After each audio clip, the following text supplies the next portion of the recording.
So how humans came to construct their worlds. We're thinking both about the physical construction of the worlds and the symbolic construction of the worlds that culminates in language and then goes even further. But we didn't have beautiful architecture or mellifluous languages from one or even three genetic mutations. First, we embarked on the sort of developments that we've just seen charted here.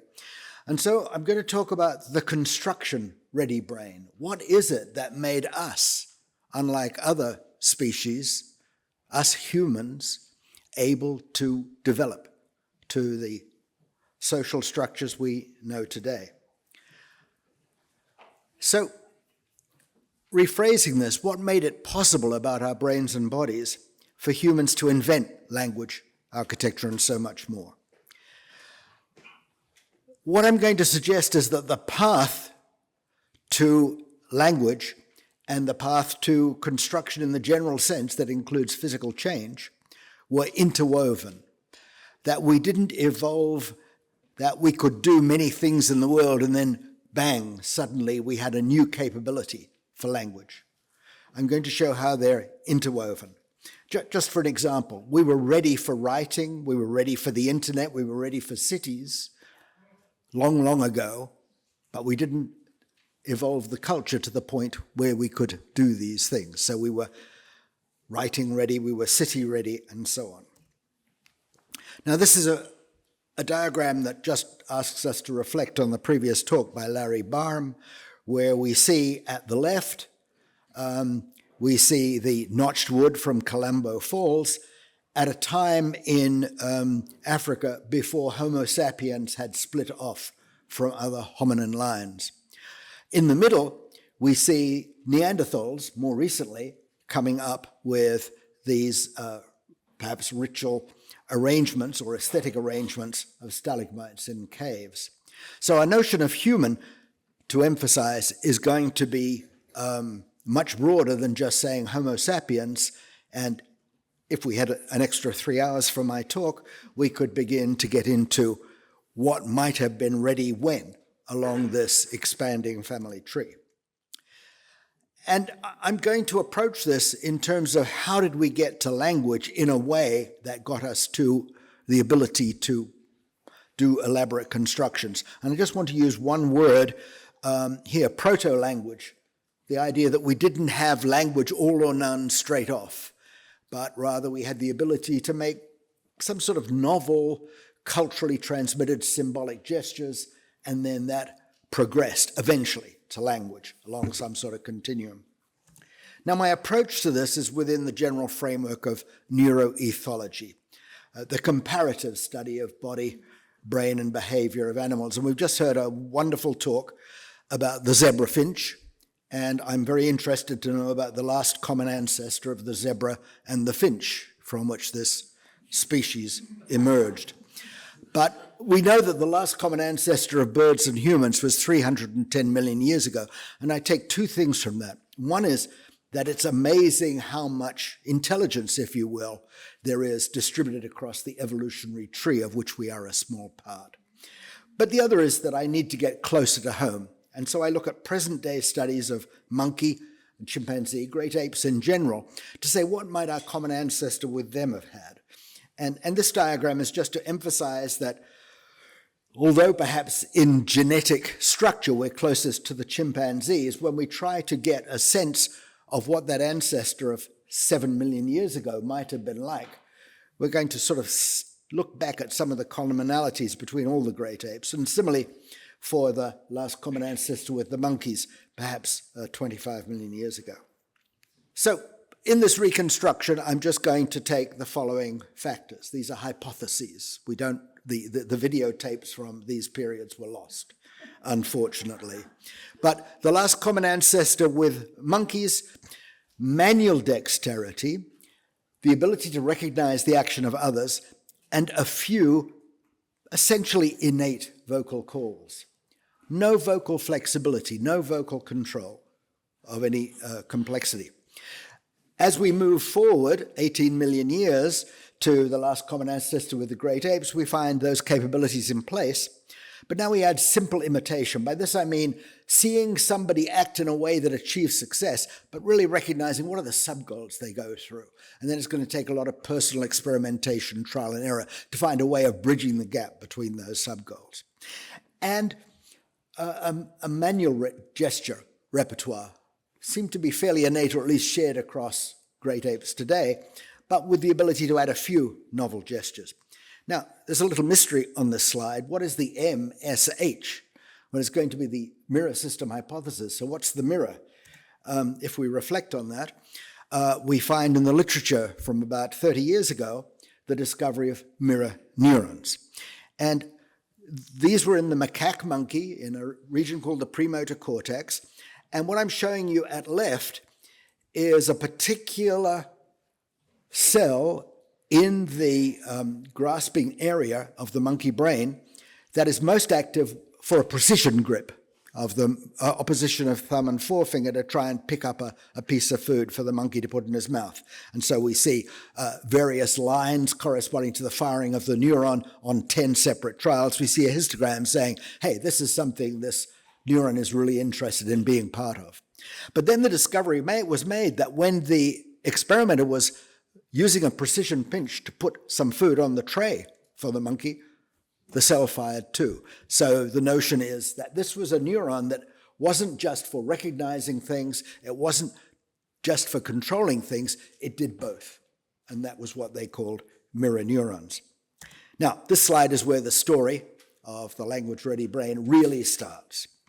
Because it was observed that if we look at the anatomy of the cerebral cortex of the monkey and the human and try to say what parts are evolutionarily related, then the part that corresponds to this F5 region where the mirror neurons were found in the macaque corresponds to Broca's area, a region in the front of the human brain. And the strange thing is that this hand grasping area in the monkey corresponds to what is known as a speech production area, a paradox. How do we resolve that? Well, I learned about the resolution from this lady, Ursula Bellucci, who for many years ran a lab here at the Salk Institute. And what she found is that in addition to the observation we all know is that as we talk, we gesture, and so that in fact the language system, as it evolved, didn't evolve as a voice-only system, it evolved as a voice and gesture and facial expression system. But also if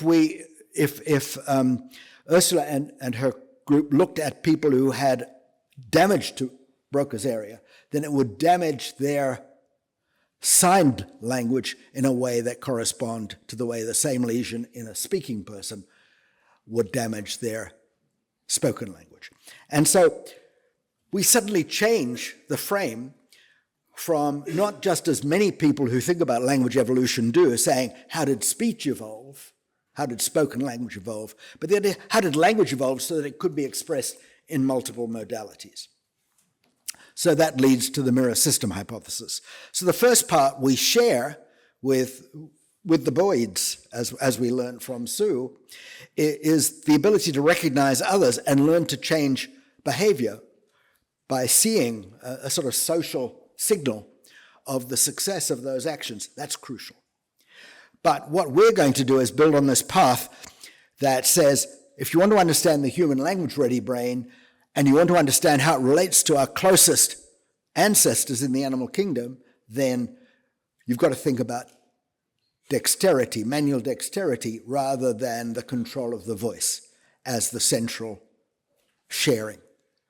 And what we're going to see then, as we try to make a path towards language, we're at the same time making a path to the construction-ready brain that is construction in that general sense of being able to build things in the physical world and change the physical world. So I'm going to say that the next two stages in my hypothesis are complex action recognition and imitation. And this is the idea that when you look at somebody carrying out an act, you're attending not just to what they achieve as the sub-goals, but how they move their hands to achieve it. And as an aside, I refer to the IKEA effect, which is when you imitate without paying attention to the intermediate movements required to reach the next stage. But then the idea is once you have the ability to attend to movements without necessarily attending to how the movement is changing another object, but just the movement in itself, you open the way to pantomime for that motion to be a communicative gesture rather than a practical action. So that's our next stage. And to go beyond that, I'm going to use an example from the modern day rather than from ancient times, since, as again I said, we don't have the videotapes. But if we look at American Sign Language, you can, if you make your hand into I have a very bad accent. If you make your hand into an airplane shape and move it through a trajectory, you might think of that's a pantomime of an airplane flying. But what they did was they conventionalized the sign in ASL so that if you do that whole thing, that's just the sign for fly, the verb. But if you shake it in place, that's the noun for the airplane. And now the crucial point is it could have been the other way around. So you have to be part of the group that knows how the conventionalization occurred to become part of it. So that's the next crucial thing, going beyond pantomime and saying if we are going to have more and more precise communication, then we see this evolution of cultural evolution of conventionalization. And so I'm claiming that by the time we get to proto-sign, these conventionalized pantomimes, we have a language-ready brain. Now, what about proto-speech? My claim is that, well, once you get the idea that arbitrary gestures, conventionalized gestures, can convey meanings without necessarily being linked to where the gesture comes from, you can do the same with sound. You can still have some sound symbolism for some words, but that doesn't take you very far. So the suggestion was that now the mechanism for controlling that proto-sign invaded, as it were, the vocal control to give us proto-speech. And I warn you, that's controversial, that many people don't agree with that because they say, look, birds have song, whales have song. Why didn't humans start making meaningless song and then, oh gosh, they discovered language? Okay. I want to make one more point, I think, before I merge towards my concluding remarks, and that is the idea of micro-proto-languages. So the notion is that when people started using their pantomime, developing their proto-signs, different groups of people would have had different skills. And so there's a tight interaction between the behaviors and the communication of those behaviors. And this could have been very limited. And so it could be a very long evolutionary process before a group began to combine the way different people communicated about their particular tasks, whether it's working together, raising children, making a fire, hunting together, and so on. Okay, let's just jump then to, I'm not going to talk about the construction-ready brain in the physical term. I just want to notice that drawing, making pictures, has two roots. One is using ochre to make patches of color, and that goes back in the archaeological record 300,000 years. If we look for cave paintings, we see the importance of these outlines. And the suggestion is once you can pantomime the shape of objects by moving your hands, once you have the technology for making that movement, but judging it by the mark on a wall rather than the movement of the hand through the air, then you're on your way to drawing.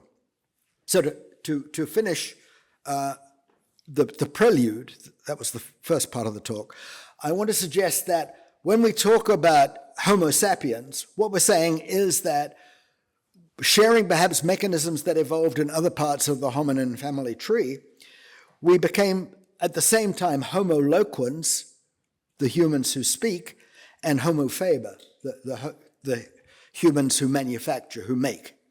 But I want to emphasize two other things that happen once language begins to get complex, when it's not just for coordinating activity in the here and now.